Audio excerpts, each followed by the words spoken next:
Welcome to Win Your Mind, Win Your Market, the podcast where we dive deep into the mindset that drives business success. We believe that winning in business starts with winning in your mind. Every week, we bring you the biggest names in the home service space.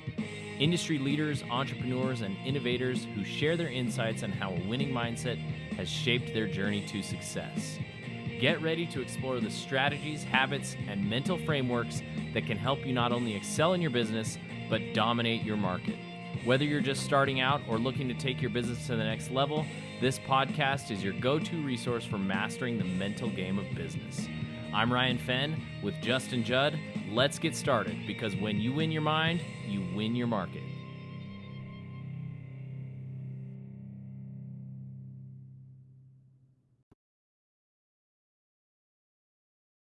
Welcome back, everybody, to another episode of the Win Your Mind, Win Your Market podcast. With me, as always, is my trusty sidekick, Justin Judd. Thanks for being here, Justin.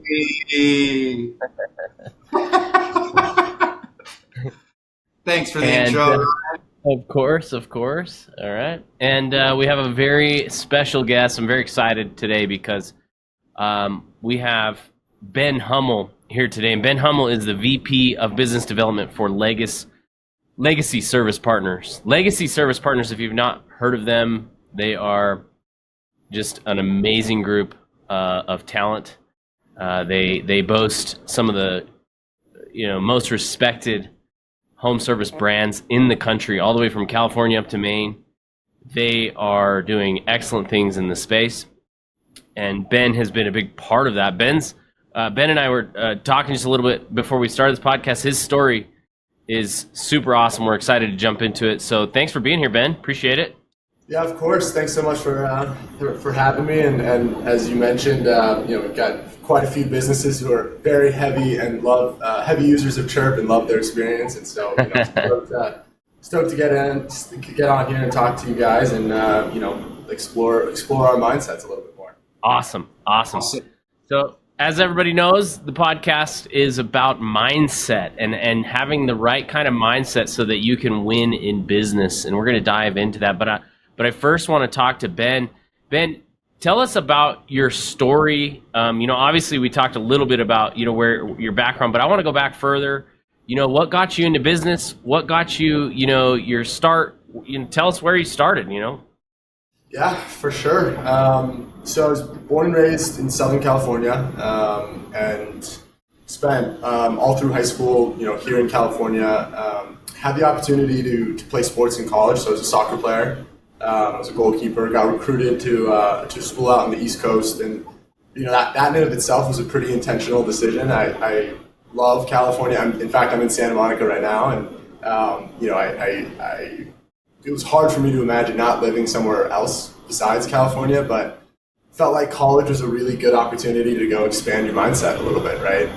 And so I went pretty far. I went out to New Jersey, played at Princeton for undergrad, and that was a crazy experience. I remember showing up to campus with board shorts, a tank top, and flip flops, and being so out of my element as this kid from Southern California, and all these people from the Northeast and all over the country and the world. And with that first winter storm that came in, calling my mom and be like, "Hey, I need a jacket. I don't know what to do here. It's snowing." But after school, came straight back to California. I started as a consultant, so I was doing strategy consulting, working mostly with sports clients and technology clients. That led itself into a role. I was chief of staff to the CEO of a big video game company for a few years. It's called Activision Blizzard. It's one of the world's largest video game companies, and so had started my career kind of in the corporate world, making my way up, and got a little frustrated with it, to be honest. Felt very much step at a time, slowly climbing up the ladder, and so I actually then went and started my own business with a friend of mine from college.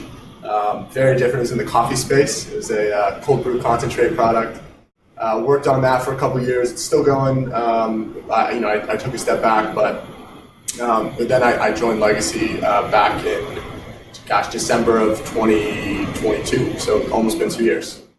Oh, cool. Okay, so California. Where in California? San Diego. San Diego. Okay, yeah. cool. Yeah, I grew up in Lake Arrowhead. Do you know where that is? Yeah, of course. So if you ever went snowboarding, or that's where you'd go. But, up to Big Bear up there. Yeah. I love San Diego.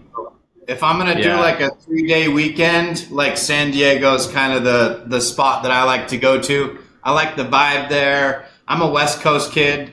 I've gone to Florida quite a bit, and I just like the ocean better in California. I like the vibe better in California. I've always just kind of been like that. Yeah, I mean, it was an awesome place to grow up. I mean, my summers and weekends, just would kind of bike down to the beach, spend all day surfing, boogie boarding, body surfing, just hanging out, biking. How old are you? I'm 30. 30 years old. What position did you play in soccer? I was a goalkeeper. Okay. Because I'm pretty tall. I grew quite a bit, quite late. About my sophomore year of high school, I grew almost a foot, which was crazy. So yeah, the height helps for being a goalkeeper. Yeah, I'm the opposite. I'm quite small, 5'8". So I played tennis, but I played competitive tennis, 2-time All-State in tennis. So. Oh wow. That's awesome. Yeah. Don't get Justin on a pickleball court now, man. If you want your dignity, if you want your pride. There's this new thing out here in Santa Monica that they brought up from Brazil. They call it beach tennis, and it's so much fun. It's so much fun. It's essentially tennis, but on the beach. 2v2. They use a kind of semi-deflated ball, but some of these players out there are just insane. Well, let's that's interesting. Do you want to talk a little bit about Legacy real quick and just talk about what you guys are doing there, and then we'll kind of, it takes a certain level of mindset to get where you're at, and so I kind of want to hop in, but wanted you the chance to talk a little bit about what you're doing there and Legacy as a whole. Yeah, for sure. So Legacy was started by 3 folks back in July of 2021 is when we made our first acquisition. Our CEO, Rob, has been on the ground since the beginning. And that's actually my connection to Legacy too. Rob hired me way back in the day to replace him at Activision. So he was the chief of staff, hired me, helped train me a little bit, and then I took over that role. So when I was looking for a new opportunity, reached out to him and got plugged in here. But the whole premise of Legacy is a partnership joint venture model. So there's in the private equity space and in the home services, there's a ton of different models and ways folks go to market. We have always been centered around partnering with owner operators who think about their business and say, hey, I want to keep growing. I want to keep direct ownership over my business. I want to still be making the decisions, be responsible for the performance of my business. But I sure wish some of this was a lot easier, and I had some support and resources, and importantly, a network of like-minded operators who I can rely on to solve some of the problems that are facing the whole industry. And I also am thinking about the rest of my life, and I want to realize some of the value of my business. Also knowing that there's continuing value of the business as it grows. And so our model kind of rewards that. We take some chips off the table with an upfront purchase price, but then you continue to own and operate your business, and eventually can recognize significant upside when we, as a platform, eventually go to market. So we've made over 45 acquisitions in the last 3 years. Today we have 22 partner companies, so standalone businesses, and the rest of those acquisitions have been bolt-ons or tuck-ins, customer lists, that sort of thing. Just north of 500 million revenue across the country today. Wow. So 45 million, and you guys started in 2021, so you've been super busy the last 3 years. 500 million. Yeah, 500 million. Yeah, 500 million. 45 acquisitions.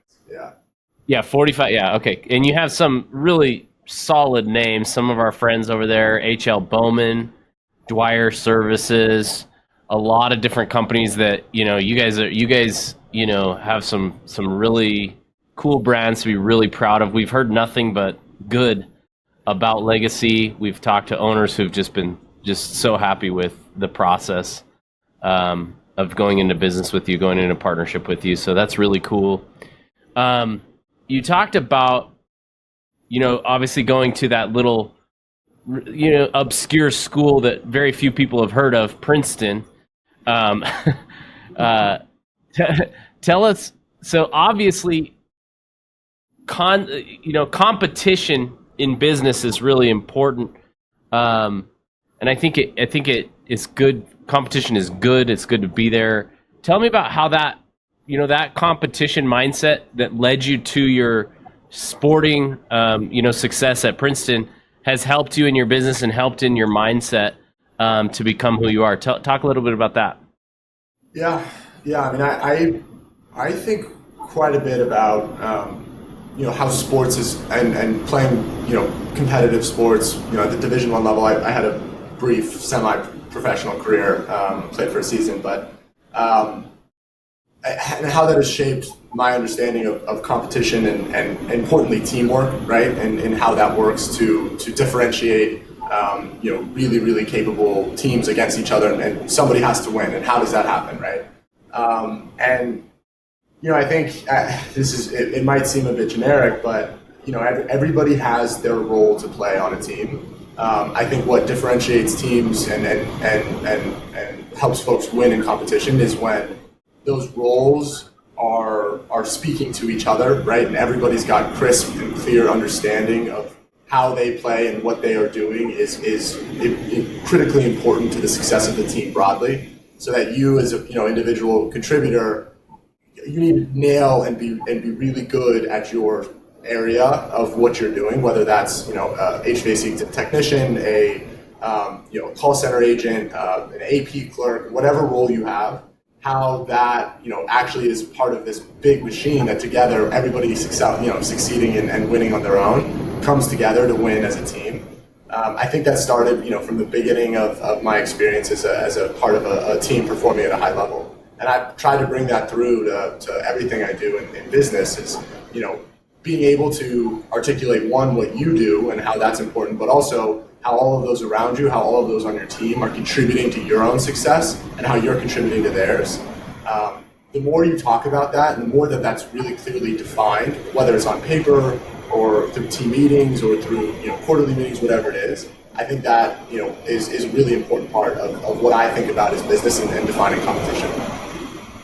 That's awesome. So a lot of people listening to this podcast right now are going to be in the home service space, business owners, and many of them will have the goal of eventually being acquired or to be able to exit their business. And so we've interviewed a lot, or we've talked to a lot of the people that you work with in your company, and I know numbers mean a whole lot when it comes to acquisition, right? You're looking at a lot of stuff. You're looking at a lot, revenue. Over the past revenue growth over the past however many years, all the different parts of their EBITDA, everything that is helping drive that decision. But I think even deeper, and I think this is kind of self-evident. The people though that you guys are talking with have really good mindsets, and we know this because we've talked to these people. How do you think that plays in the acquisition process? So like if I'm let's say I am a company looking to be acquired, and you're meeting with these people, and you're meeting with me. My numbers are good, but you can tell that my attitude or my mindset may not be like strong. How would that affect your conversation? How would that affect the process? Yeah, no, it's a great question, and I have the fortune of speaking with owner operators every day, across the country of varying sizes of businesses, right? Some are sitting at 5-6 million of top line, maybe 500,000-600,000 of EBITDA. Some are 20 million, 30 million, $40 million businesses. So I've had the good fortune of speaking with folks across that spectrum, and I think there's a similar commonality to folks who are going to win when it comes to a mentality and a mindset around their business. First and foremost, they care about their team, right? They spend an inordinate amount of their day thinking about the folks that are currently on their team, and also thinking about what are the roles or needs of the team in the future. They're constantly assessing and evaluating how people are working together, how clearly people understand their roles and their contribution to the business, at large. And then also thinking about what talent is needed to take this business to the next step. I think a lot of people have talked, quite a length about the talent shortage that faced our industry or is facing our industry, over the last couple of years. But the best operators that we speak with, the ones who are continuing to win, they say that the talent issue doesn't exist. Like people are coming to them because they want to work at those respective businesses, and that gets down to the culture and mindset that they've established at the businesses, and that's reflected in the way that they transparently communicate, whether it's compensation packages, whether it's the performance of the business, whether it's clearly defined roles and responsibilities. All of those kind of form a baseline for a really solid business, and people, these owner operators, spend a huge amount of their day thinking about that, thinking about their team, thinking about the people they are working with to make the business successful. And that, that can come across pretty clearly in the conversations I have. I think one of the other sort of fundamental pieces that we look at and really take seriously is how well they are actually plugged in to the runnings of their business from a financial perspective and a KPI perspective. If they sort of say, hey, I'm doing this much revenue, I've got this much money in the bank account, and that's good. Every month I pay my bills and make payroll, and we're growing, and that is good, right?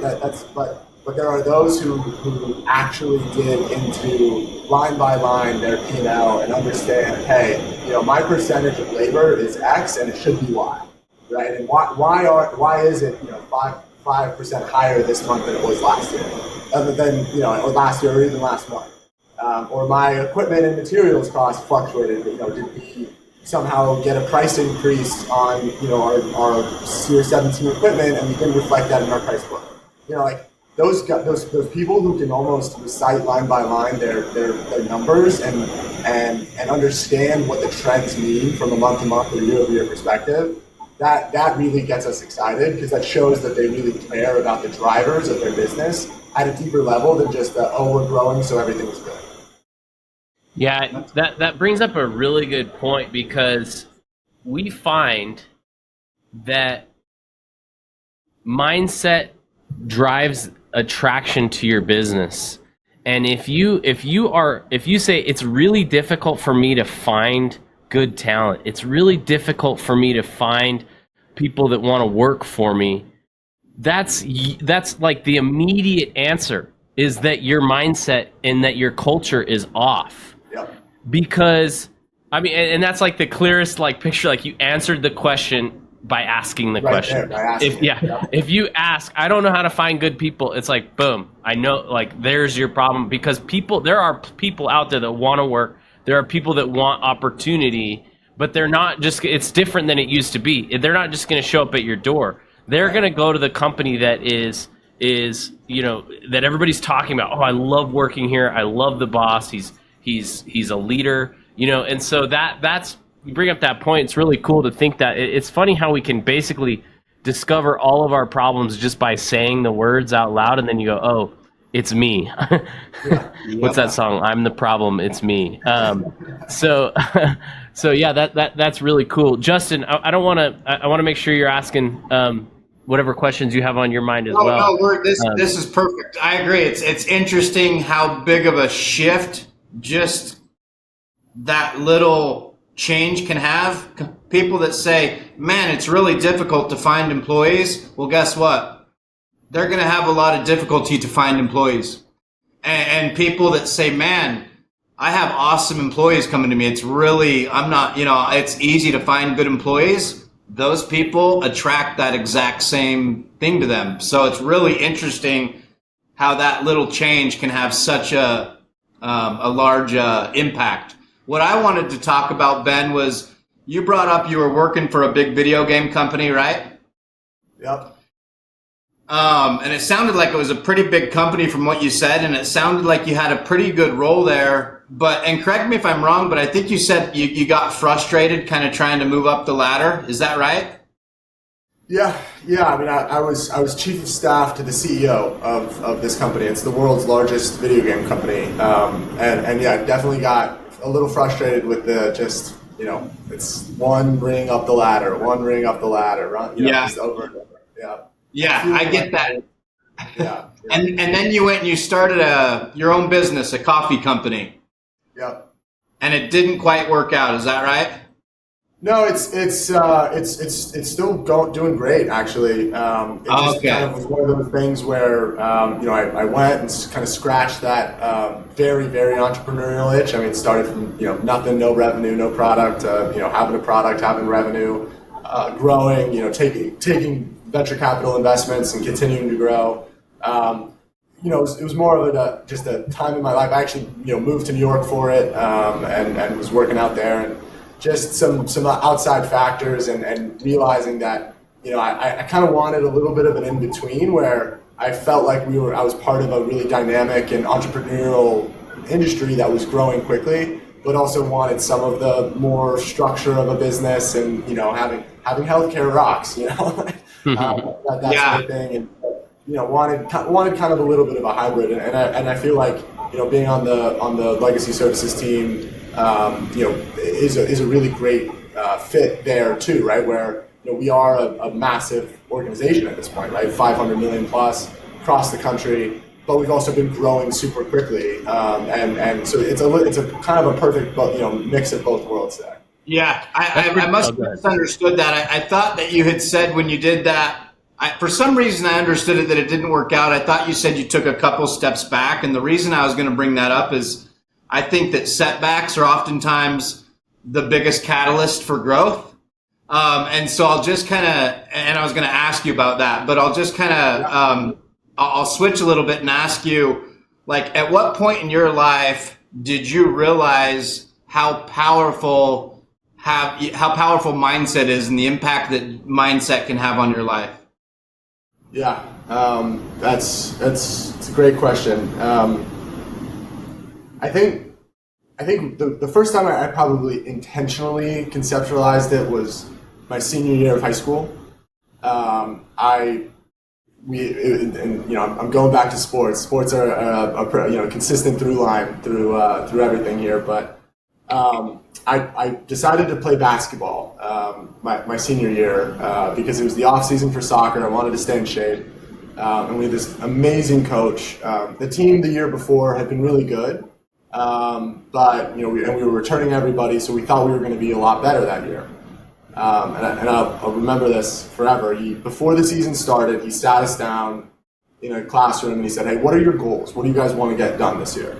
And so we started spitballing. We said, "Hey, we want to win the league." So we wrote it up on the whiteboard. He said, we want to win states, we want to win North Coast section, which was our section, our broader league. We had never done that. We wrote it up on the board, and we said we want to go to states, which is a team like us from our size of school had never done before. He wrote it up on the board, and he said, "Okay, these are great goals, right? You've defined the goals that you want to do. What are you going to do to hold yourself accountable to these goals? What are the things that you collectively as a team, as a unit, are going to say, okay, we realize what our end state is. What are the deliverables or the measurables that will get you from here to there?" And so we came up with a series of what now seem like punishments, but at the time were accountable measures. It was like, okay, if let's say we want to score 80 points in a game, well, every point under that, we'd have to run 2 sprints up and down the court.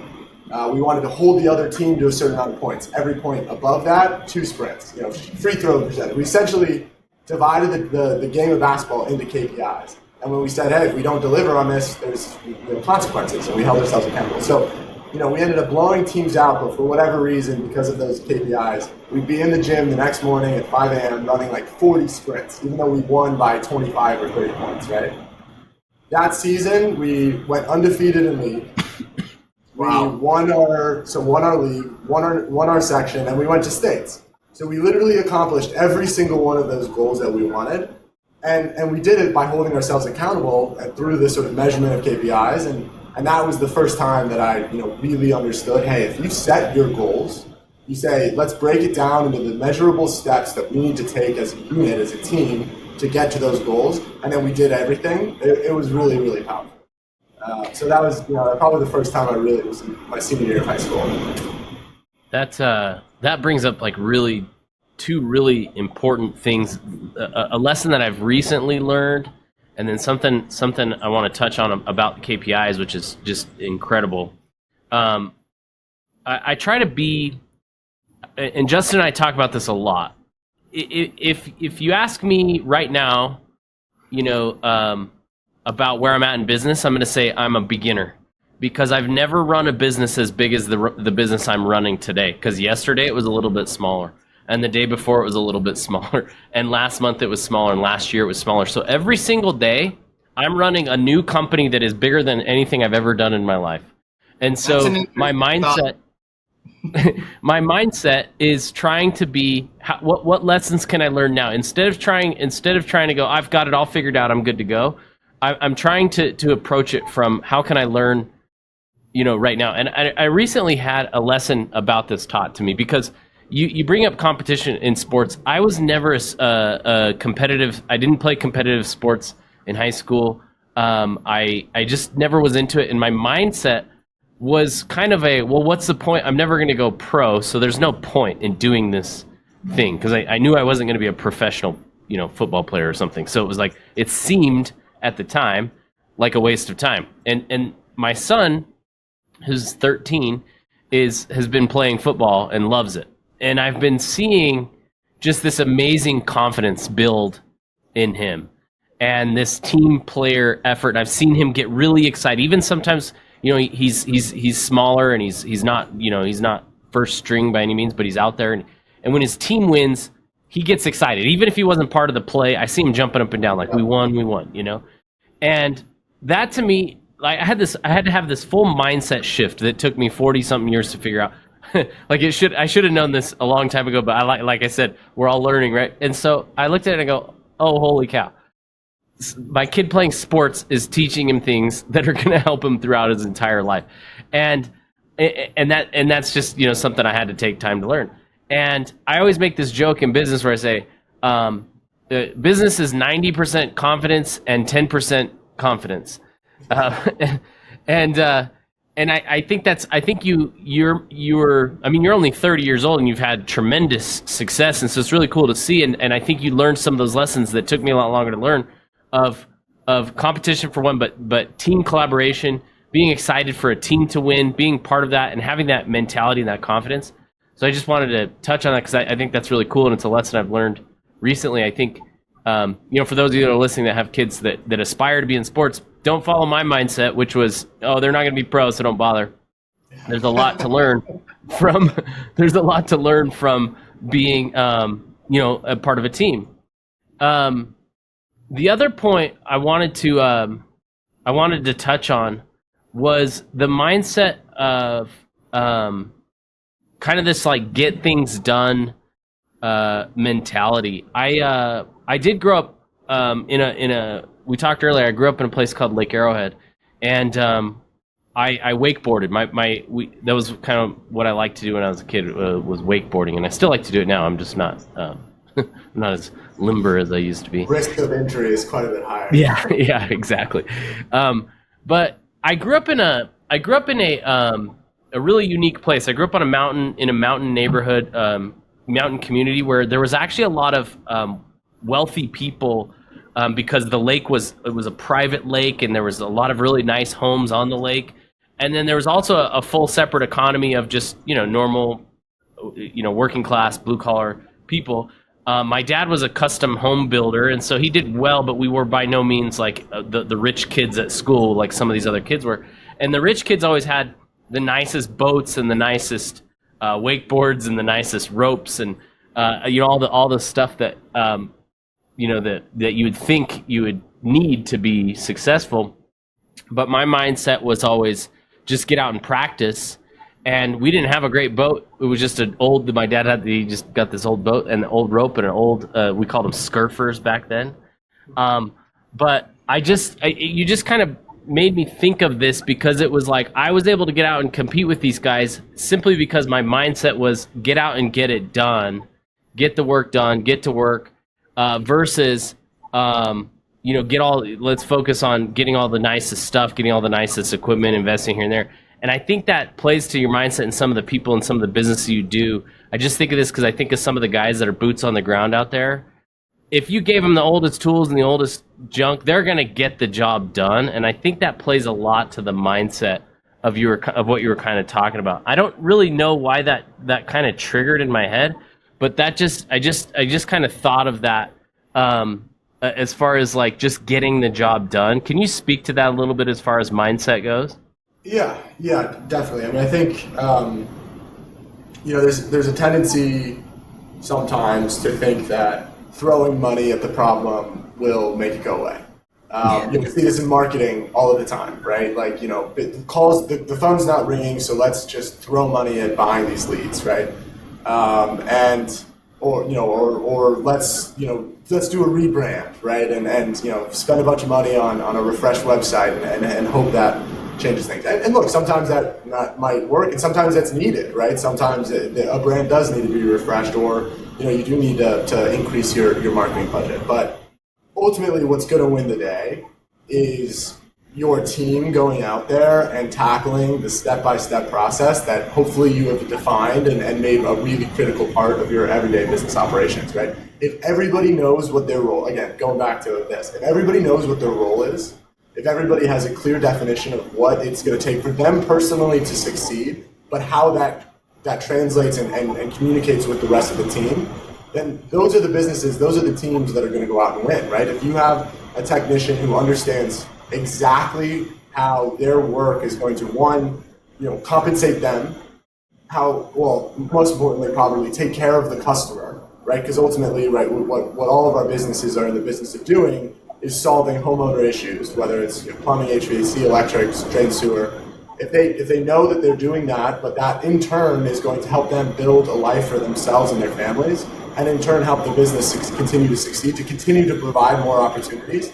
I mean, it's that every day, like, let's make this digestible for the steps that win today such that we all win tomorrow.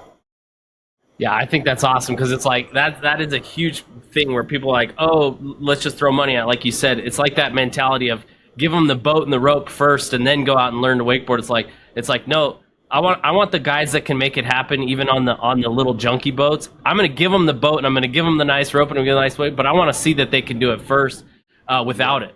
And that's, I think, no boat is going to make you a better wakeboarder, right? It's the same thing. No brand is going to fix a mindset. A brand can enhance a mindset, but it's not going to fix it. Ryan, I bet you went out there and you kicked all of their ass, right? Yeah, exactly, right. Yeah. I could do the flips and all this stuff. I could do it. So yeah, I did. That was the point of that story. Is I was better than most of them. But I want to touch on something else, because it's a super powerful principle. Ryan and I talk about it and actually implement it all the time. So you were talking about the goal that your team came up with. And the first thing that you said was that you guys wrote it down. Mm-hmm. So then you went into like KPIs, and if this happens, then we got to do this. Like, you went through all that. But the first thing you did was you wrote it down. Yeah. So I think oftentimes the simplest things are the most powerful things. And sometimes people don't do things because they're so simple. But about 2 years ago, Ryan and I had, we were in a tiny little office and we had a whiteboard like this with 4 people in a tiny office. And we were trying to decide we knew we had a good product, but we were trying to decide whether we should try and go out and sell it contractor to contractor, or if we should create a partnership program where these partners could get us out there to the contractors. And because we were so lean, we decided to go with the partner program. Anyways, we wrote every partner that we wanted on the board. Keep in mind, we had no idea what we were doing. We had no idea what we were getting ourselves into, because this industry is, I always say, it's the biggest, smallest industry I've ever been in, because it's big, but everybody knows everyone. There's tons of best practice groups. Anyways, we wrote down Nexstar, Certain Path, Praxis S10, Tommy Mello with A1 Garage, BDR. Well, 2 years later, we're in over 95% of those partnerships. And when I say we had no idea what we were doing, I mean, like, we had no idea what we were doing. We didn't even know what a best practice group was. Had no idea. Yeah. But we wrote it down. That was the key. We wrote it down. and we looked at it every day. We wrote it down, looked at it every day. We would update the different partners with what we had done to try to, work on them. And then we worked our ass off. Yeah. You know what I mean? We worked our ass off to make it happen. So anyways, I just thought that was interesting that you initially talked about how you guys wrote that down and then you went and did it. But I think it's really powerful to write your goals down. It's putting out to the universe what you want. And then when you show the universe that you're willing to do what it takes to get it, that's when the universe says, all right, here you go. Let's make it happen. Yeah, no, 100%. And then to tie it into something that, Ryan, you brought up a little bit earlier, which was about, in my conversations with partners and when we're evaluating mindset of the potential folks that we want to, go into business with, it's that type of intentional, writing things down, articulating them, defining them that we think is really attractive and really good, right? It's a good indicator that they're thinking about their business in the right way. And we see this as another commonality, right? Businesses, the most successful businesses we have on our platform, we're doing these things before we, partnered with them, and then, oftentimes we continue it, and the businesses that maybe weren't, we think it's absolutely necessary for them to do it, which is, hey, look, what are the 3 things that we want to get done this year? Let's define that, right? As we go through the budgeting process, as we put together what our look for the next year looks like, let's define the 3 things that we want to go, the big rocks, right? What are the big things that we want to go do? Whether it's, add a service line, maybe open up a new office, maybe it's grow by a certain percentage, or increase the certain, but let's define it. Let's put it on paper. Let's have the entire team sit down and say, hey, yes, these are the 3 things that we're going to go out and get. And then work yourself backwards and say, okay, well, what are the measurable steps that we need to take every week, every day almost, right, to get there?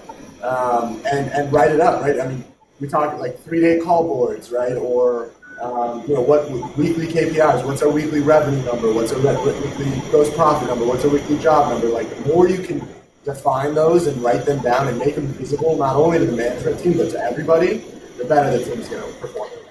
I want to keep going. I want to keep following this because this is really good. KPIs is part of this whole mindset process. And people think that people think this needs to be very complicated, and the whole point is the whole point is that it's not complicated. Yeah. We're looking for key performance indicators, not every performance indicator, key performance indicators. So a lot of people have heard my story of, I used to own a windshield repair business, and my brother and I would sit at gas stations. Well, we wouldn't sit, we'd stand there, and as cars would come in to get gas, we would wash the windshield as a service, as a courtesy. We'd wash their windshield, but we would be looking for chips in their windshield to repair, right? That was like the little way we'd get leads. And so we'd wash their windshield. If they had a chip, we'd tell them to pull over. There would be days where I would go home and be like, man, I must have talked to 100 people today, and I only got 2 sales or whatever, right? And it wasn't until I actually started, we got notepads, and we would print out a grid of 100, a 10 by 10 grid, and we would check a box every time we talked to a car with a different check for different things. So if we saw a chip, we'd check it. If we pitched them, we'd put P. If we closed them, we'd put C. And those were our 3 KPIs, right? And so it wasn't until I did that I could see and go, not only could I tell at the end of the day, oh, I didn't talk to 100 cars. I thought I did because my mind, I was just like out there. My mind was wandering and it felt like I did. Oh, I've only talked to 30 cars today. I still have a long way to go. But that tracking alone allowed me to see, oh, now I have something to improve. I talked to 20 cars, but I only closed 1 deal. And so now I can look and go, my pitch is off, or whatever it is. I could determine what specific thing was off.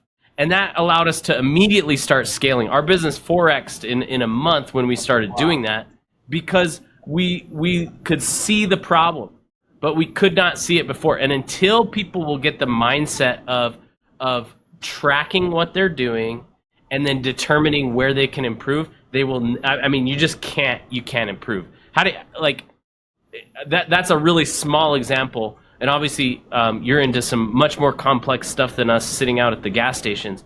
But how would you think that principle, still bleeds over to what you're doing? Yeah, no, I mean, I think you hit the nail on the head, right? Like it's establishing a baseline. It's understanding real time what your actual performance is, as opposed to just letting your brain or your mindset, decide it for you. It's like let's actually let's get this on paper. Let's define it. Let's understand what good looks like, and then let's measure ourselves against it consistently. And now we know where we need to grow from and what we can grow to. I think it's exactly right, and we see that in all of our best businesses. They are actively doing that. I mean, we've got our own, secret sauce and perspective on what KPIs are important, and totally right. Yeah. There can be death by too many pieces of data for sure. Yep. Right? When you're, looking at the whole, there could be thousands of them if you. Oh yeah. If you don't get careful. But we think we've got a really good understanding of what are the main drivers of the business, and most of the best businesses agree with us, and we can really drive the performance and improvement of the business because people have defined what the mindset is and then can go out and execute. Tell me if this doesn't drive you nuts. Tell me if I'm on base here. If you ask the question, what does it cost your business to acquire a new customer? The answer is, well, it depends. Yeah. And you go, so you don't know. Immediately we don't know. So you should know that number. What does it cost to acquire a customer? Or whatever key performance indicator we're talking about here. It should never be depends. You should have a very specific number for that, and then obviously it's like averages. Of course, it's averages. You break that down, sure, right? And go into different channels and go into different, But you need to know, right? Every time the phone rings or how much is this costing me? Yeah, exactly. What does it cost to generate a lead? What does it cost? Well, it depends. Is it a Facebook lead? Is it this lead? It's like, no. What is it for every new lead? How much does it cost? Oh, it's $100. Okay, cool. All right. Now, how many does it take to close a deal? Well, it depends on who's on the. No. How many does it take? It takes 5 leads to get a deal. Okay. All right, we got that. And then you can work backwards from there. Yeah, that's cool. Yeah. I want to get a little deep here, and feel free to think about this a minute. I mentioned a little earlier that I think that oftentimes the biggest challenges that we go through in life are opportunities for growth and actually end up making us better. So is there any, what's one of the most challenging things that you've gone through in life? What did you do to get through it, and how did you take that to make yourself better and really work on the mindset that we've been talking about? Yeah, good question. Well, I'm just gonna go with what immediately pops to my head. So I mentioned, was a recruited athlete, show up to campus, freshman year, feeling like I'm playing really well, making progress, maybe even starting my freshman year, maybe not, but feeling like I'm getting close to it. I broke both of my feet. Oh my gosh, dude. 1 month apart from each other. So it was, there wasn't anything traumatic. It wasn't a crazy, accident or whatever. Just back to back though. The nature of the way my feet work and genetics and a lot of stress, whatever. So I broke my left foot, surgery, walk around on crutches, putting 200% of my weight on my right foot. 3 weeks later, same exact fracture, same exact thing. So, oh my gosh. I'm in a wheelchair. That's crazy. and growing up being a pretty athletic person and obviously, playing sports at a high level, it's dang, right? Now I can't do any of that. It's all taken from me, right? I'm quite literally sitting on my ass, right? Watching all these other folks go out there, compete, perform. And I think there's a chance there where you just kind of say, hey, this is really unfair. Why did this happen to me, right? This doesn't make sense. I've been putting in the work, I've been grinding, I've been trying my absolute best to go out there, and then this thing happens, and now, all of a sudden I'm sitting on my ass and I can't do anything. And I whether it was the way my parents raised me or just the environment, I don't know, but I was able to kind of think about it more from the terms of, well, gosh, like, I didn't realize how much I had to lose. I didn't realize how important this was, how amazing that I could actually go out and do this even in the first place. And it just inspired me and really, focused me on making sure I did everything to get back to that, because I just realized like how special and important that was. And it kind of doubled down on my efforts to say, hey, like, we can't take anything for granted, right? You have to be appreciative and thankful of what you have. Never satisfied. You always want, to improve and to grow and to be better. But when it's sort of taken away from you so suddenly, you really need to sort of understand that there's a lot to be thankful for, to be appreciative of, and don't take it for granted. Yeah, you nailed it right there, Justin. Nailed it right there.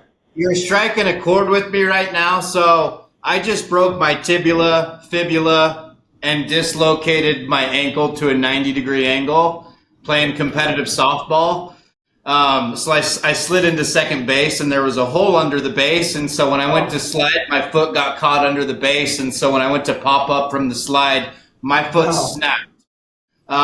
And it's really interesting. Luckily, I'm at a point in life right now where I'm pretty conscious that when that kind of stuff happens, I can either play the poor me and act like it was unfair, or I can do what I need to do to learn from it and better myself. So don't get me wrong, though. It was extremely hard because I'm active. I play in 3 softball leagues. I work out. Like, that's what I do. I always say if you want to get out of your mind, you have to move into your body. And I was not able to move into my body for a long time. I went pretty deep internally. But the reason that struck a chord is because it's so interesting how we can easily take granted for things. We can take things for granted until we don't have them anymore. So when I broke my foot like that, it just really made me realize how grateful I am to like have the health that I have. Since then, I stopped sugar. Part of that's also hanging out with good people like Ryan and Tommy Mello and just being surrounded by people that make you want to be better. But I've stopped intaking sugar. I continued to work out even with a broken foot. I had one of those. They're kind of hard to explain, but basically your boot goes up onto this contraption where it's a peg leg. So I would still go to, you've seen yeah. So anyways. Very familiar. Yeah. Yeah. I think you also, Justin, you said something there too that I think is important, which is the team that surrounds you, right? The folks that you have in your life. And look, like, I think sometimes as an owner and operator of a business, if you look at a technician who's struggling or a call center rep who might be struggling, right? Like, it's easy to say, work harder. What are you doing, right? Or try harder, right? Like, not understanding that, all of our team members have lives outside of work, right? They're bringing these things into work, and we as a business owner and leader of the team have to understand and appreciate that, we need to all be there for each other, right? And whether or not that's checking in outside of the actual, hey, yeah, sure, your conversion rate's been down, man, what's going on? Is it work or hey, is there something else that you need to talk about, right? Like taking that, understanding that, you need to, as a leader, need to be there for your team in a way that doesn't just mean, hey, be better, right? Or try harder.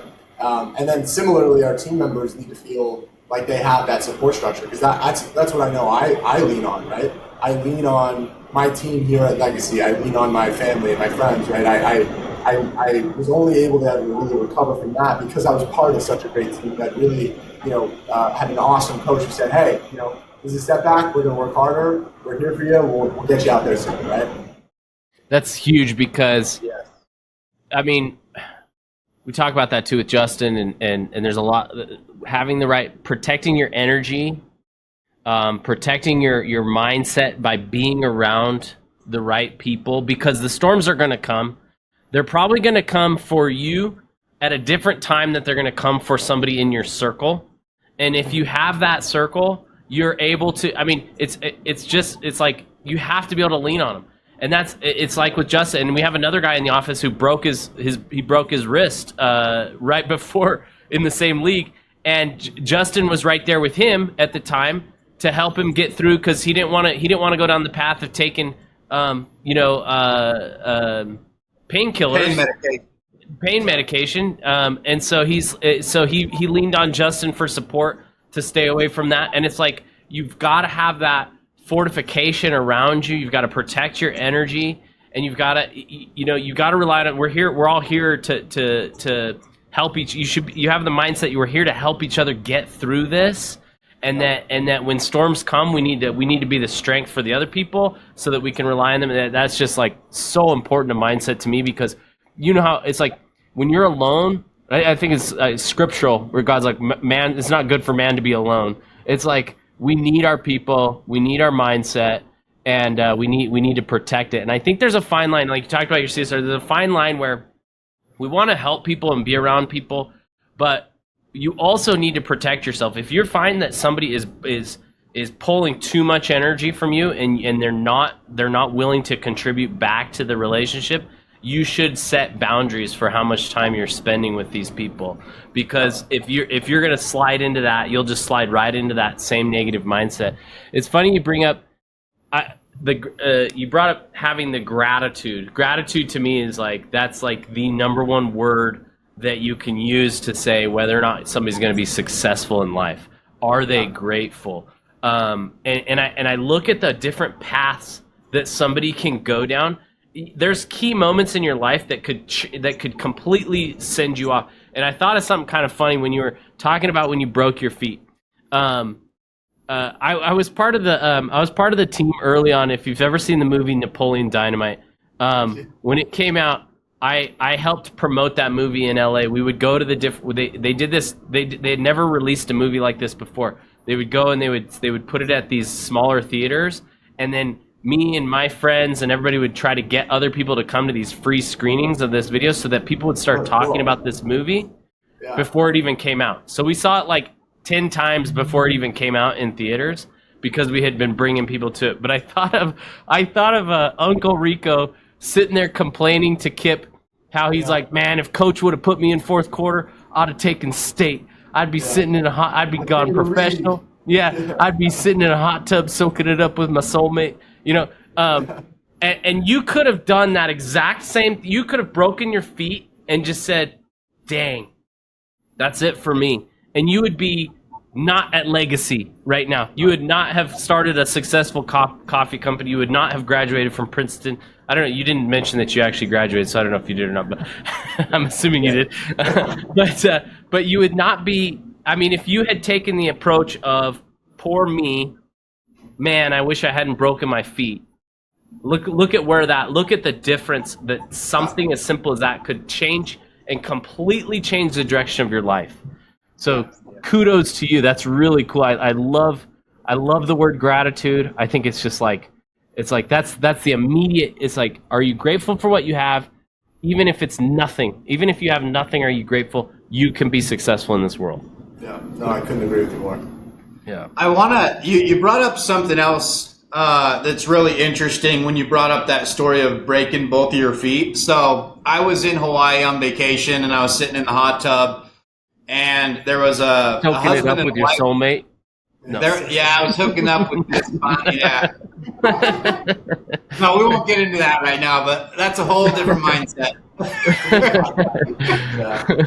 So there's a husband and a wife in there, and the husband was a specialized sports therapist.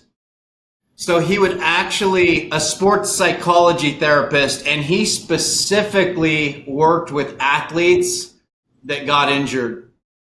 And he was talking to me about how heavy his job was. And the reason that it's so heavy is because you have athletes. He was working with NBA basketball players that would get injured and they weren't able to play anymore. And it completely ruined them. Yeah. It devastated them. And the reason he said that is because their identity was being a basketball player.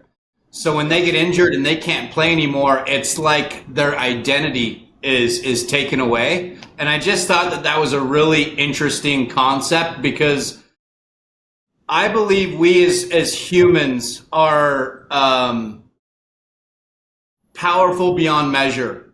But a lot of times, you know, we can focus on money, we can focus on sports, we can focus on being good at our job. And when one of those things is taken away, we actually feel like we've lost our identity a little bit, which just isn't the case, but it's real for some people. So can you touch on that? Was that at all part of your experience, or have you ever thought about that?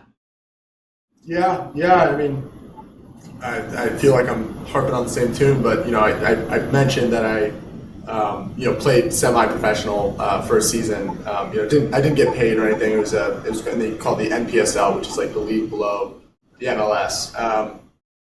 And, you know, I think I still harbored some dreams of playing professional soccer at that point, right? You know, I kind of recovered from the injury. I had gone down to Duke, and I got recruited to do a 5th year and got a master's program. But, you know, I still wanted to play professional soccer. And then it became really evident that I just wasn't good enough. Like, you know, I was pretty good, but like these guys, you know, there's this dude from Germany who's just so much better than I was. And this wasn't even at the MLS, right? This is at the league, you know, two steps below.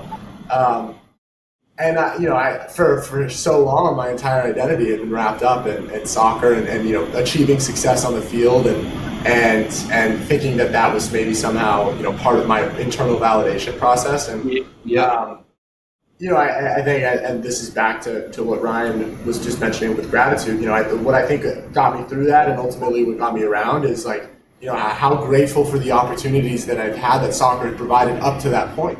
Right, it had gotten me to New Jersey, it got me to Durham, it had, you know, gotten me to all these places. I've been able to travel the world to play soccer. You know, played in Barcelona, played in Cuba, right? Like, it was just all these really cool things that it had given me already, and that was enough, right? That was and all of the lessons that I've learned that have translated into my business world, into my professional world, like all of those things soccer taught me. And just because I didn't get to that maybe ultimate thing, that doesn't mean that the process and the journey along the way is any less valid or any less real and any less impactful for the rest of my life. And I think I hope the listeners are listening in, because that was really powerful. Thanks for talking about that. That was like, awesome. Yeah. So Ben, this has been just super fun getting to know you a little bit more. I'm thinking of our audience right now, and I'm thinking of the people that are going to be listening to this, and I know that you're just, you know, having done this process over the last few years of acquiring companies is experience that people dream of having in their lives, and you're only 30 years old, so major congratulations to you. But leave our listeners with some advice that are, building a business, hoping to one day, approach somebody like you and potentially exit the business. Talk to them a little bit and give them some advice on what they should be, what they should be thinking about daily. What can you help them with? Yeah. Yeah. We have another hour. Do we have another? Yeah, exactly. Well, I think I'll try and boil it down here. So I think, when you're thinking about your business, right? No matter what, when you get acquired, and no matter what model it is, whether you partner with somebody who's going to buy you out 100% and you're on to your next chapter, or you are more interested in like our model where you partner with somebody, you're still running your business, you're still involved, and you just have some more resources. Like ultimately, what are you leaving behind or sort of building towards? And I go back to the team, right? And I go back to what makes a successful business successful, which is how are you putting into place the structures, the processes, and the systems that will make your business and all of the people in it successful. And I think we've covered a lot of those things on this call today, right? It's defining, writing down, and articulating roles and responsibilities for everybody, not only today in your business, but also thinking actively about what new talent do you need for the next stage of your business. It's understanding where you are from a management perspective to those KPIs, right? Can you come up with those key things that are defining the performance of your business? Can you write them down, understand where you are today and where you want to get to from a growth perspective? can you get to know those numbers like the back of your hand and make sure that you're making real decisions based off of that? And importantly, and I guess like finally, right? Like how are you impacting the community that you're in? And Say that a little bit louder. I didn't hear it. Yeah, like how are you impacting the community that you're in, right? And I think again we look at all of our successful businesses. They're invested in the local trade programs, right? Training folks from high school or people who maybe messed up when they were a kid or didn't make the right decisions, but now are looking for a real business and a real way to grow their lives. And how do you invest in those communities? Give back to the local Little League programs, right? And all of those other things. Like, ultimately, we're a tribe. Humans are a tribe. We believe in these communities. We've talked about our teams and our support circles, and I think those businesses that can do a really good job impacting their local community are the ones that forever are going to be valued higher. Man. So this has been just so much fun, Ben. Thank you so much for coming on today. I know your time is super valuable, so this has meant a lot to us. I love diving in. Looking forward to getting to know you more as we continue our, working together. Just couldn't be more grateful. Thank you so much, Ben. Yeah, really appreciate it, Ryan, Justin. This was awesome. Great to hang, great to chat, and yeah, we'll see you guys soon. Sweet. I should see you in Tennessee here pretty soon, right? That's right. Yeah, we'll see you in Nashville. Cool, man. It'll be good to meet you face to face. Thanks a ton for taking the time to do this today. And thank you all to our listeners for tuning in to another episode of Win Your Mind, Win Your Market. We'll see you on the next one. Thanks. Bye. Thanks, everybody. Hey, thank you so much for checking out this episode of the Win Your Mind, Win Your Market podcast. If you liked it, if you enjoyed it, be sure to leave us a thumbs up, subscribe to the YouTube channel. If you're on a podcast platform, be sure to leave us a review and check us out on the next episode. Until then, win your mind, win your market.